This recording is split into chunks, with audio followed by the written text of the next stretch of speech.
aprendido. E por fim, irmãos, o versículo de número 2 do capítulo 4 dessa segunda epístola, quando o apóstolo Paulo aconselhou a Timóteo, dizendo que pregues a palavra, instes a tempo e fora de tempo, redarguas, repreendas, exortes com toda longanimidade e doutrina. Quem diz amém, meus irmãos? Muito bem. Queridos irmãos, estes foram os últimos conselhos do apóstolo Paulo ao jovem pastor Timóteo. E como a igreja do Senhor bem sabe, esta carta foi a última carta que Paulo escreveu. E Paulo escreveu a segunda epístola a Timóteo da sua segunda prisão em Roma. E esta segunda prisão, irmãos, ela se deu ou aconteceu nos anos de 66 e 67, quando Paulo sai desta prisão para o martírio. E esta epístola que Paulo escreveu para Timóteo nos traz os últimos conselhos de um homem de Deus experimentado nos trabalhos para um jovem que estava iniciando o seu ministério. A primeira prisão de Paulo, irmãos, nos anos 61 e 62, quando nós vamos estudar um pouco a história do apóstolo Paulo, nós percebemos que quem está por trás desta prisão, orquestrando contra Paulo, eram justamente os judeus, os seus compatrícios. Mas nessa segunda prisão de Paulo em Roma, quem está por trás agora não é mais os judeus. Paulo não é preso como um apóstolo de Cristo, mas ele está ali preso porque quem estava maquinando contra ele era justamente o poderoso Império Romano. Quando Paulo ficou preso a primeira vez, a palavra de Deus nos mostra que ele foi preso como um apóstolo de Cristo, e o que moveu os judeus a se posicionarem contra ele foi justamente a inveja. Mas como eu disse, nessa segunda prisão, Paulo estava preso sob uma acusação gravíssima de ser o líder do incendiário de Roma, da grande Roma, de ser um malfeitor, de ser um bandido. Quando naquela prisão destruíram a sua reputação, arruinaram a sua honra, colocando sobre ele esta mácula, esta mancha terrível, acusando de liderar os incendiários de Roma, ou em Roma. E quando ele esteve preso em Roma pela primeira vez, é interessante dizer, irmãos, que ele orou e pediu oração para que ele saísse da prisão. Porque ele tinha convicção, ele tinha consciência que o ministério dele ainda não tinha terminado. Ele ainda tinha mais desafios para cumprir. Ele ainda tinha algumas atividades para realizar e, de fato, Deus o libertou daquela primeira prisão.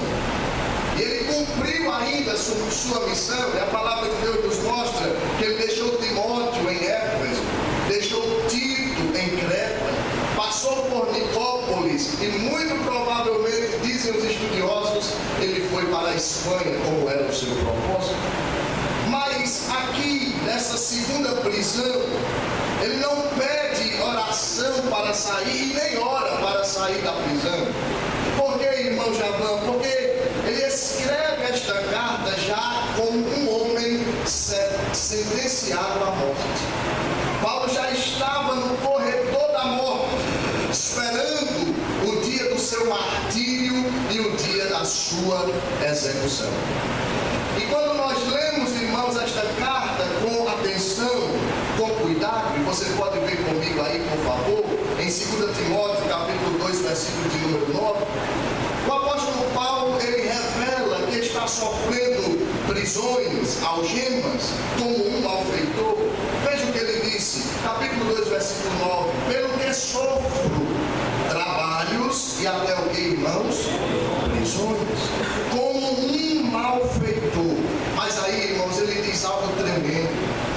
uma verdade muito forte. Ele diz assim: eu estou preso, eu estou sofrendo prisões, eu estou algemado e estou sendo tratado como um bandido, como um malfeitor. Mas apesar de eu estar preso, a palavra de Deus não está presa. Deus não está preso, nem mesmo a sua. E Paulo está sofrendo algemas, prisões, como alguém que cometeu um crime gravíssimo no império e que há de sofrer uma acusação pesada, a imputação de um crime bárbaro, de colocar fogo na capital do Império Romano, na maior cidade do mundo, com mais de 1 milhão de habitantes na época.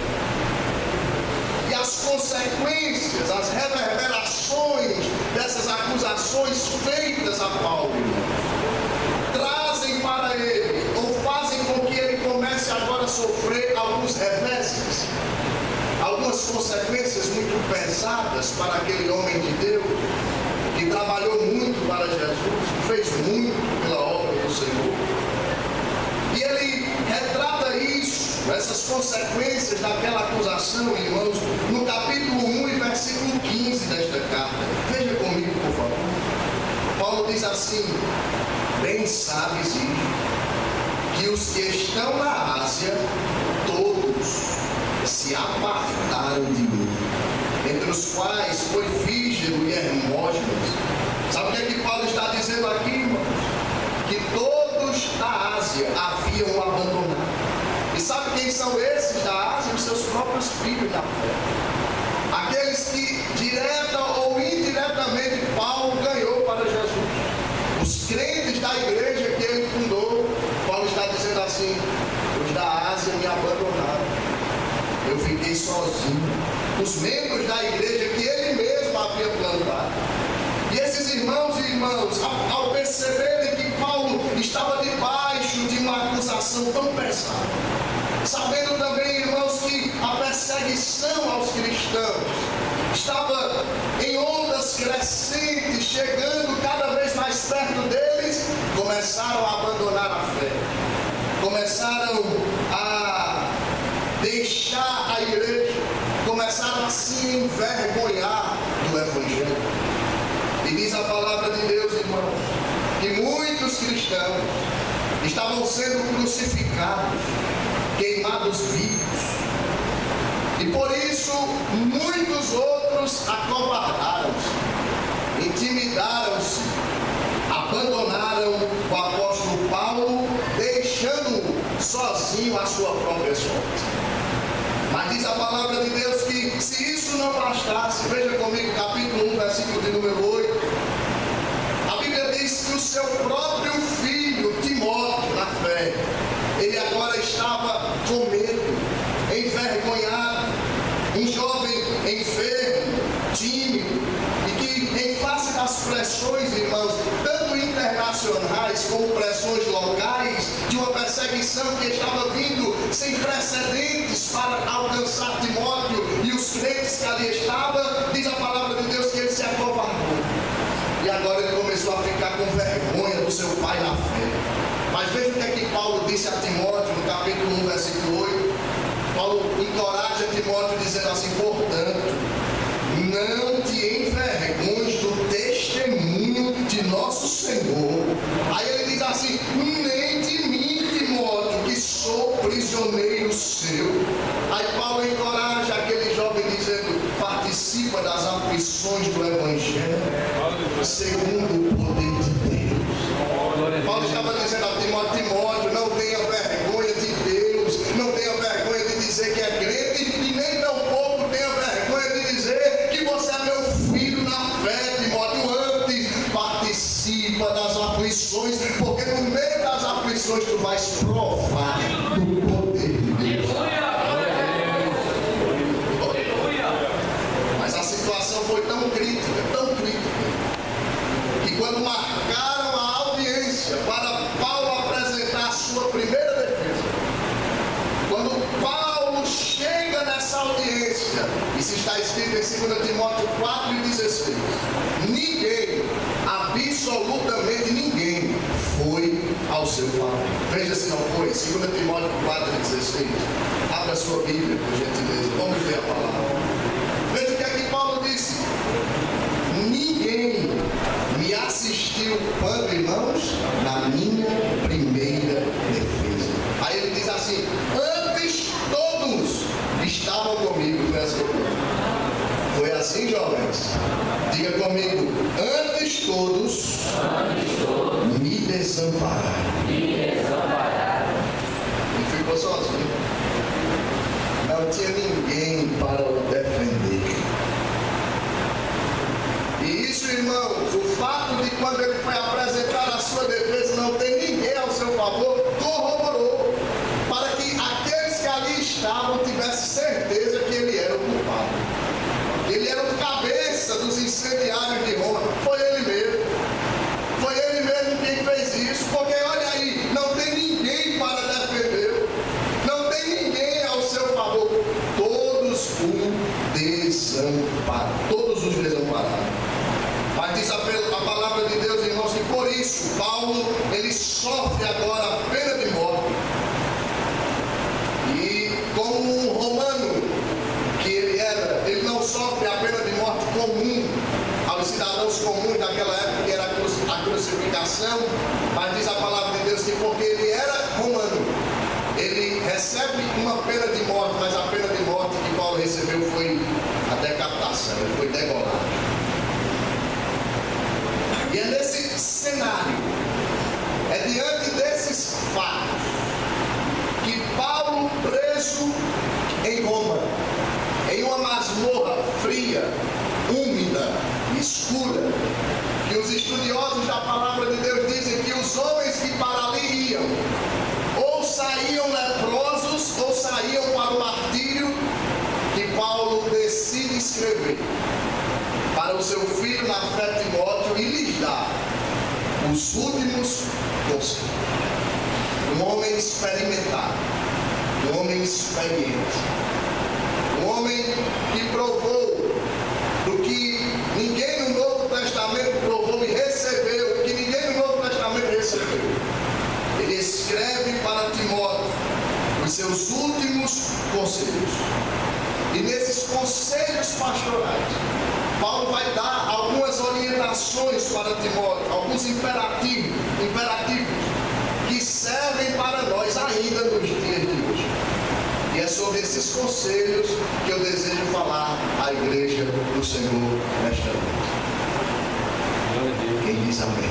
Amém. Primeiro conselho, capítulo de número 1, versículo de número 14. Paulo olha para Timóteo e diz assim: Timóteo, guarda-o com depósito pelo Espírito Santo que habita em nós. Como eu disse aos irmãos, o tempo aqui é de angústia, de perseguição, de dor. E só o fato de ser um cristão nesse tempo aqui já era motivo para colocar a sua cabeça a prêmio. És crente? Sou crente. Degola ele. Vai morrer. Crucifica. Apedreja. O próprio Timóteo, irmão, ele estava constrangido de se apresentar como alguém ligado a Paulo. Mas Paulo diz no capítulo 1, versículo 12, veja aí comigo, irmãos, que ele estava sofrendo por esta causa, de ter sido designado um apóstolo e mestre, mas que de maneira alguma ele se envergonhava, porque ele sabia em quem havia crido. E ele diz a Timóteo: por cuja causa padeço também isto. Mas Paulo diz assim: mas Timóteo, aleluia, eu não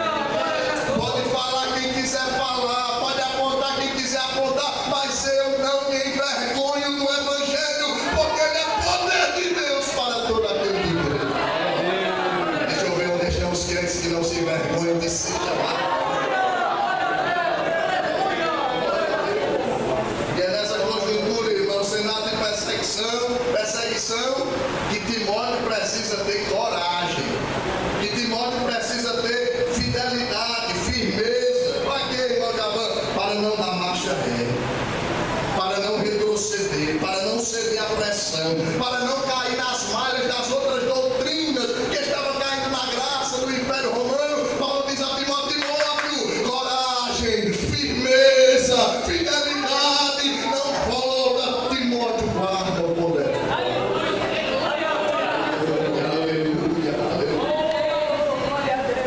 Ao contrário, ele deveria guardar o bom depósito, perseverar na sã doutrina, irmãos, como nós temos aprendido com o nosso pastor, manter incontaminado o Evangelho da graça do nosso Senhor e Salvador Jesus Cristo, não abrindo mão dos princípios, não abrindo mão dos fundamentos, não deixando ser levado por qualquer vento de doutrina ou por qualquer invenção humana deste tempo, mas antes guardando o bom depósito pelo Espírito Santo que está em nós.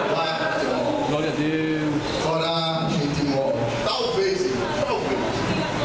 nunca foi tão necessário este conselho nos nossos tempos como agora. Tantas heresias, né?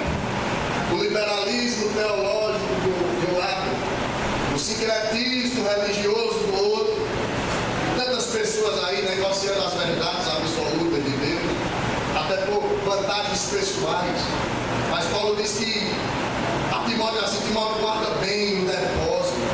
Em outras palavras, ele está dizendo: não negocie a sua fé, não transija o Evangelho, guarde a sã doutrina, permaneça nos princípios, Timóteo, fique puro, seja santo, permaneça incontaminado no meio desta geração corrompida e perversa. Eu queria que você desse esse conselho para o jovem que está ao seu lado. O conselho que Paulo deu a Timóteo: diga assim para ele: guarde o bom depósito. Mas para o outro também, para não fazer acepção de pessoas, diga assim: guarde o bom depósito. Fidelidade, perseverança, fique firme, guarde o bom depósito. Mas o segundo conselho, irmãos, e eu queria pular o segundo para deixar para falar por último, que é o tema, né? Fortifica-te na graça. Eu vou pular para o terceiro, depois eu volto para o segundo. O terceiro está lá no capítulo 2, versículo 3. Paulo disse assim: sofre, Timóteo, as aflições como um bom soldado de Cristo. Escuta, irmãos, todo homem, todo jovem, toda moça, todo crente que foi chamado por Deus, ele precisa estar pronto para sofrer pelo Evangelho. O próprio Paulo escreveu nessa mesma epístola, capítulo 3, versículo 12, veja o que é que ele diz: e também todos os que piamente querem viver em Jesus Cristo padecerão. É isso mesmo que está escrito aqui, e também, não. Todos os que piamente querem viver em Cristo Jesus serão conhecidos no Instagram. Não? Terão muitos seguidores. Terão seus vídeos viralizados. Não é isso não? Padecerão. Aleluia. Vai sofrer. Glória a Deus. Vai ter luta. Vai ter guerra. Os filisteus vão se levantar contra você. Os gigantes vão aparecer. Os invejosos também. Os caluniadores estão lá na esquina esperando você passar para inventar uma mentira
se embaraça com negócios desta vida, a fim de agradar àquele que o alistou para a guerra. A guerra vem, ela está chegando. Vai aparecer muito embaraço, Timóteo, mas não se embarace não. Vai em frente, não desiste. Aleluia.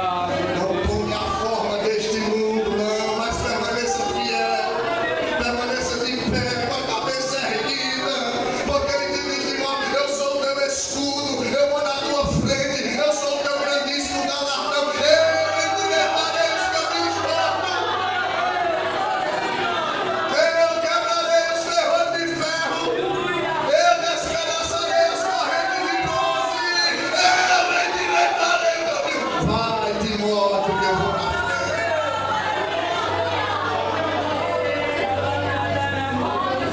Versículo 6, vai 5 e 6.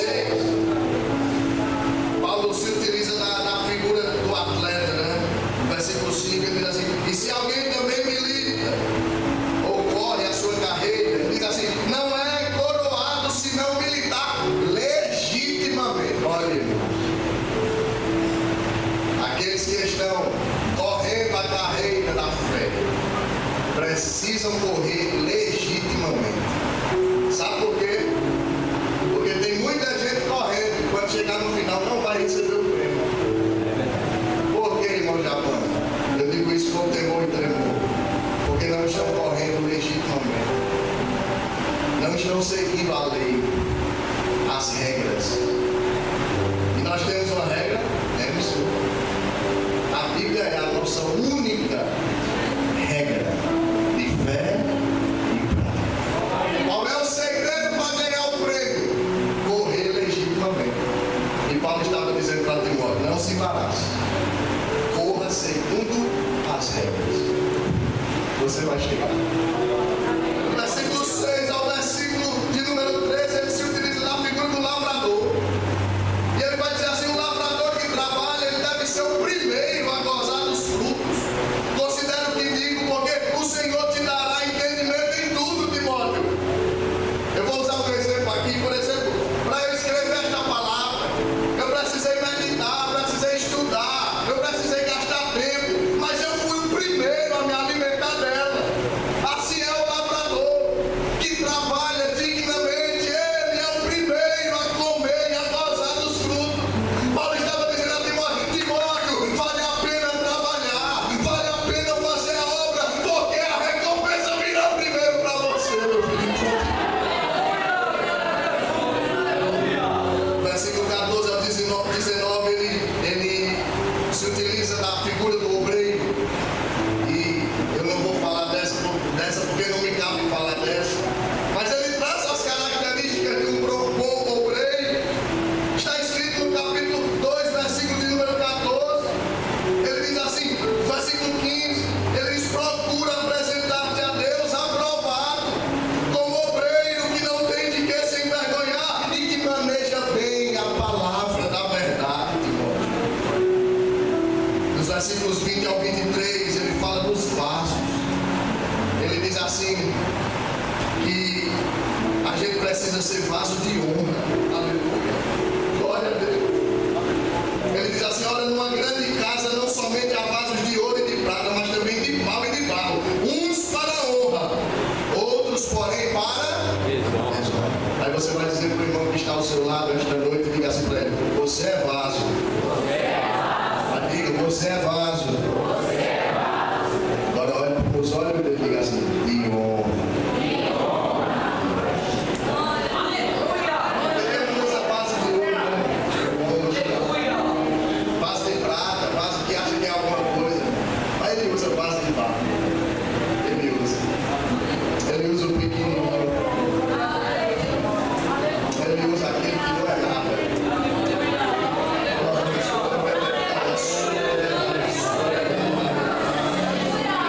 Por fim, ele usa a figura do servo, dos versículos 24 ao 26.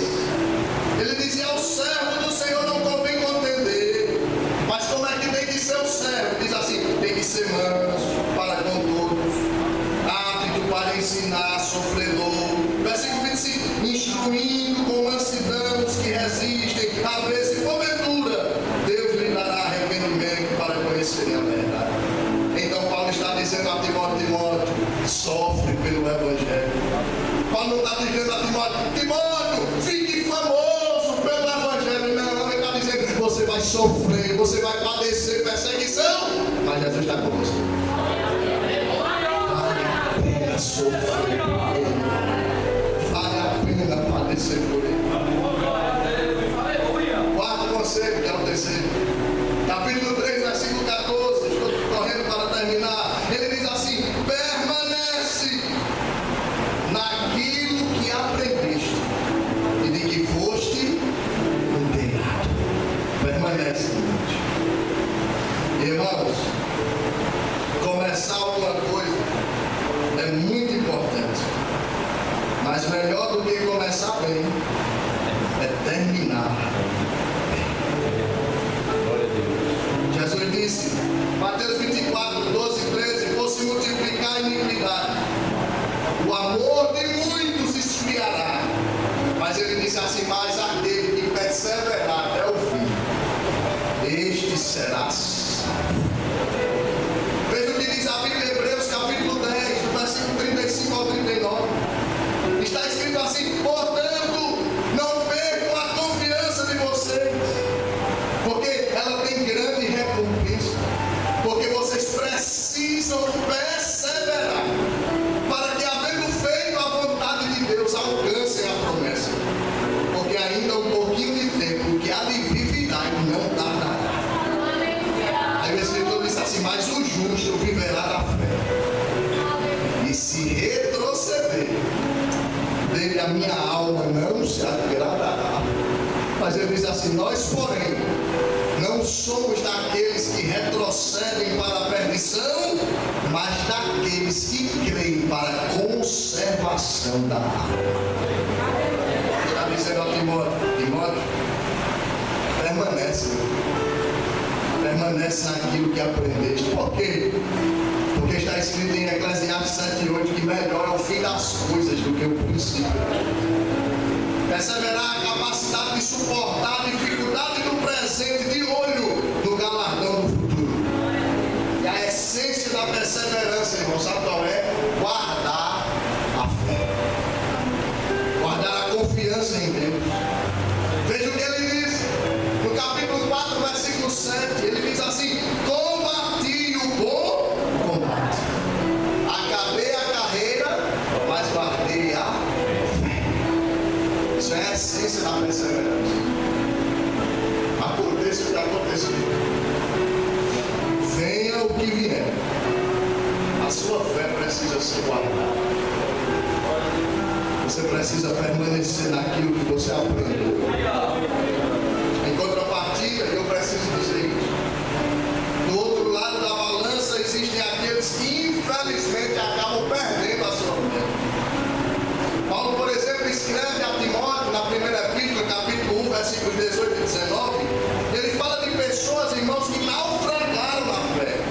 Isso significa, irmãos, que não completaram a sua carreira, não iniciaram a sua jornada. Mas é por meio da perseverança que nós teremos essa postura de dizer: eu vou permanecer naquilo que eu fui instruído, que eu fui ensinado, naquilo que eu aprendi. A minha fé não será negociada, não haverá desistência. E o conselho de Deus para a igreja esta noite, o conselho do Espírito Santo para nós esta noite é: permanece no que aprendeste, fica no teu lugar, não desiste, não haverá desistência. Glória a Deus. O caminho do crente, irmãos, é se movendo para frente, só para frente. Paulo disse assim: esquecendo-me das coisas que para trás ficam. Coisa interessante, né? As coisas não ficam para trás porque elas estão se movendo para trás e eu estou parado. Não. As coisas ficam para trás porque eu estou prosseguindo. Ele disse: prosseguindo, avançando para as que estão diante de mim. Paulo disse: prossigo para o alvo pelo prêmio da soberana vocação de Deus em Cristo Jesus. Meus irmãos, há um prêmio, há uma recompensa. Glória a Deus. E isso deve alimentar oração para que a perseverança seja praticada. Deixo para a meditação da igreja Lucas 9:62. Jesus diz: ninguém que lança a mão para arado poderá olhar para trás. Permanece.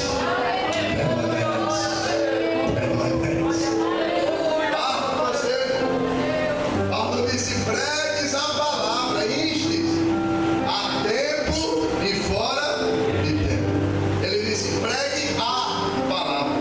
Ele não disse pregue sobre a palavra, porque Deus não tem compromisso com a palavra do pregador, mas Deus tem compromisso com a sua palavra.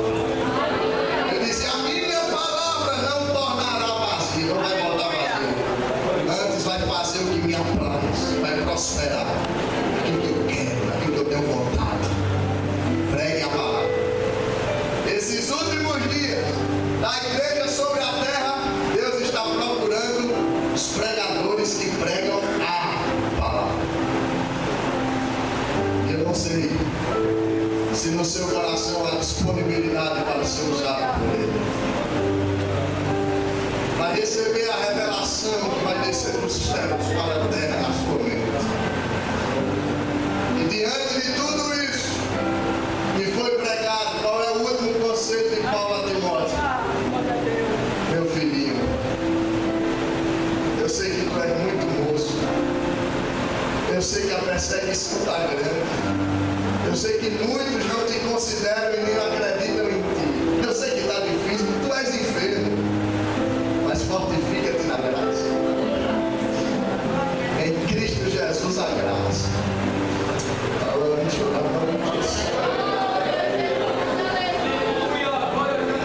Um dia eu disse ao Senhor, há mais ou menos 13 anos atrás: Senhor, aqui está muito ruim para mim, está muito difícil, o meu dinheiro se acabou, estou com fome, faz 3 dias que eu não como. Minha mãe mandava R$50 para mim toda semana lá no interior. Um adolescente com 17 anos, longe de casa, da família, dos amigos, e só Deus sabe o que eu estava passando ali naquela casa do estudante. Eu disse: Senhor, está estreito. Sabe o que Jesus disse para mim? Se está estreito é sinal que você está no caminho certo. E teve uma semana que já fazia 3 dias que eu não comia nada, não tinha dinheiro. Jesus disse para mim: vá jejuando, vá consagrando a sua vida. Eu morava em um quarto, na casa do estudante, dividi um quarto com algumas pessoas. E tinha um rapaz que dormia na beliche em cima de mim. Ele se dizia ateu. E era uma pessoa boa, mas quando influenciado pelos outros, fazia atrocidades comigo e não me convém nem falar. E um dia eu orando, era umas 11h30 da noite, eu ouvi quando disseram para ele chegou bêbado: coloca o pé nas costas dele e sobe na sua cama. Eu fiquei orando e de repente eu senti aquele pé nas minhas costas, e ele subiu para a cama de cima e eu quis me levantar para resolver. O Espírito Santo falou comigo e disse assim: fique de joelho. Se você se levantar, você perde as forças. De joelho você é mais forte. Eu fiquei orando, chorando. Outro dia, sábado, o dia todo sem comer de novo. Domingo, fui buscar as crianças para a escola dominical em uma comunidade chamada Engenho Poeta, atrás de Caixa da Integração. Busquei uma criança, um rapazinho, fiquei com ele assim na frente da congregação, e as irmãs entraram para buscar outras crianças, e eu olhei para eles assim: você gosta de ler a Bíblia? Ele disse: não. Criança sincera. Eu disse: deixa eu contar uma história para você. Ele disse: conta de Sansão, tio. E eu contei a história de Sansão. Quando eu terminei de contar, ele puxou meu paletó assim e disse: tio, conta outra. Eu disse: conta. Qual é que você quer que eu conte? Ele disse: conta a de Jó. Quando ele disse conta a de Jó, o Espírito Santo começou a se mover dentro de mim. Eu disse: Jesus quer falar comigo. E na casa do estudante, eu fazendo a obra, trabalhando, indo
também não. Ele disse, vou não, eu estou com saudade de ouvir falar sobre isso. Eu digo, entendi, tu és apartado, né? Ele disse, Eu disse, pronto, vou terminar a história, como é que Jesus me batizou. Antes de eu terminar, ele estava chorando de joelho, dizendo assim, eu quero esse Jesus, eu quero esse Jesus.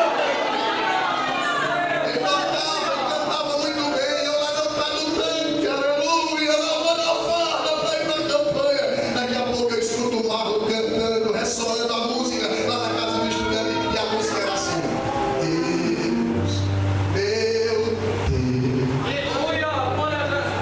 tudo está tão difícil pra mim.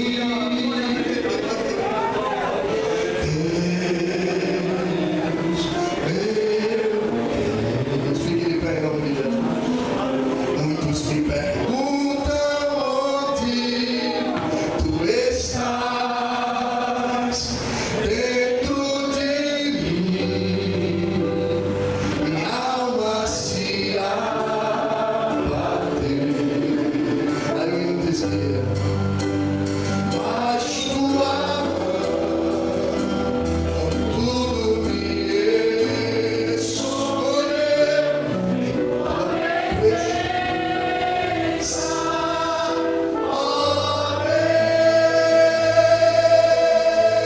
e Marlon cantando, quando eu chorar, vou que até aqui, quando me sustentou, digo a minha alma, espero em Deus, pois ainda louvarei, eu louvarei, quando eu chorar.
Assustado, irmão. Eu disse, irmão, Pai do Senhor, o que foi que aconteceu? Ele disse, irmão, já a gente tem algo para compartilhar com o Senhor. Eu disse, pode compartilhar. Ele disse, desde ontem à noite, na hora que eu estava orando, o Espírito Santo incomodou a gente. E a gente não dormiu de noite. E Deus dizendo pra gente, leve comida para o irmãozinho dirigente da campanha. Leve comida para o irmãozinho dirigente da campanha. Leve comida para o irmãozinho. E a gente veio trazer esse prato de comida. E o Senhor mandou entregar também esse dinheiro aqui. E dizer que a partir de hoje, nunca mais o Senhor passa fome. Permanece, Timóteo. Permanece, Timóteo. Seja fiel, seja fiel, seja fiel. Ai, Deus abriu a porta do vestibular. Deus abriu a porta do concurso. Deus fez para a honra e glória dele. Permanece. Fortifica-te na graça que há em Cristo Jesus. O irmão Jesus está bem presente. Você está sentindo ele, você está sentindo ele. Abra sua boca para adorar, abra sua boca para glorificar. O Espírito Santo está aqui, ele está derramando. A minha primeira vida para Jesus, glória a Deus.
por ti também. Vem receber um abraço do amigo Espírito Santo. Vem, não resiste mais a voz do teu amigo. Vem, está vindo ali, irmãos, a segunda vida para Jesus. E se abrir a boca para adorar, Jesus renova. Jesus batiza com o Espírito Santo. Está chorando na presença. Cadê a terceira vida para Jesus? Vem.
aquele Senhor, como Deus do céu, apague os seus pecados.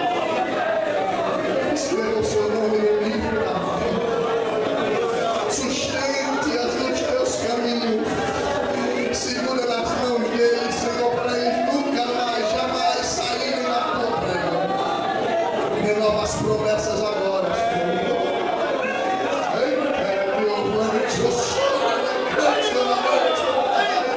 Derrama o teu Espírito Santo sobre a tua vida agora. Enche, Senhor, você da alegria. Jesus já está renovando aqui, ó. Voltou para Jesus e Jesus está renovando.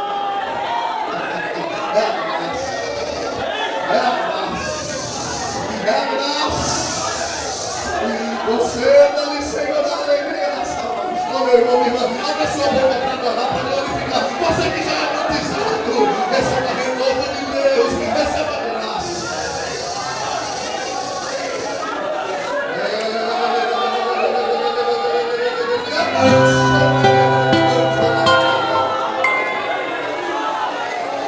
Oh, como o Espírito Santo está presente.